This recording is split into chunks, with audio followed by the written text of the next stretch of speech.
എല്ലാ പ്രിയപ്പെട്ടവർക്കും സുജീസ് കിച്ചണിലേക്ക് സ്വാഗതം. ഇന്ന് നമുക്ക് ചെറിയ കറുനാരങ്ങ കിട്ടിയിട്ടുണ്ട്. അതെങ്ങനെയാണ് വെള്ളയ്ക്കിടുന്നത് എന്ന് നോക്കാം.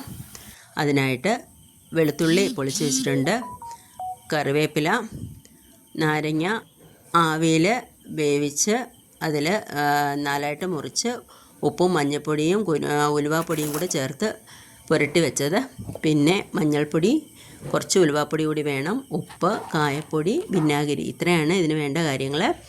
അപ്പോൾ എൻ്റെ പാചക രീതികൾ നിങ്ങൾക്ക് ഇഷ്ടപ്പെടുന്നുണ്ടെങ്കിൽ ചാനൽ ലൈക്ക് ചെയ്യുക, കമൻറ്റ് ചെയ്യുക, സബ്സ്ക്രൈബ് ചെയ്യുക, കൂട്ടുകാരിലേക്ക് ഷെയർ ചെയ്യുക കൂടി ചെയ്യണം.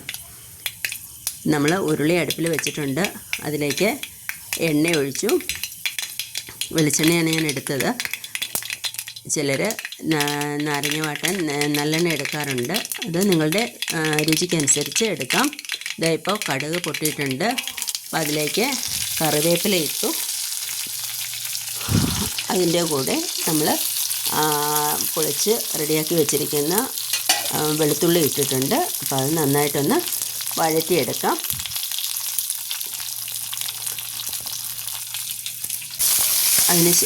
അതിലേക്ക് ഒരല്പം മഞ്ഞൾപ്പൊടി ഇട്ട് കൊടുക്കുകയാണ്. ആ വെളുത്തുള്ളിക്ക് ഒരു നിറവ്യത്യാസം വരുന്നതിന് വേണ്ടി അല്പം മാത്രമാണ് ഇട്ടിരിക്കുന്നത്.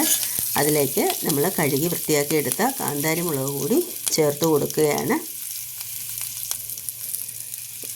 ഉപ്പും അതിൻ്റെ കൂട്ടത്തിൽ ഇടുന്നുണ്ട്. അപ്പം നന്നായിട്ട് വെളുത്തുള്ളിയുടെയും കാന്താരിയുടെയും പച്ചമണം മാറുന്നത് വരെ ഒന്ന് വഴറ്റിയെടുക്കുന്നുണ്ട്. ഇതിലേക്ക് അരിഞ്ഞ് ഉപ്പും ഉലുവാപ്പൊടിയും പുരട്ടി വെച്ചിരിക്കുന്ന നാരങ്ങ നമുക്ക് ഇതിലേക്ക് ഇട്ട് ഇളക്കിയെടുക്കാം. അതിനുശേഷം ഒരു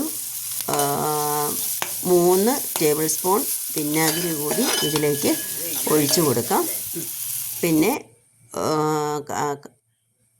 കായപ്പൊടി കൂടി ചേർത്ത് ഇളക്കിയെടുത്താൽ രുചികരമായ നാരങ്ങ വെള്ള അച്ചാർ റെഡി.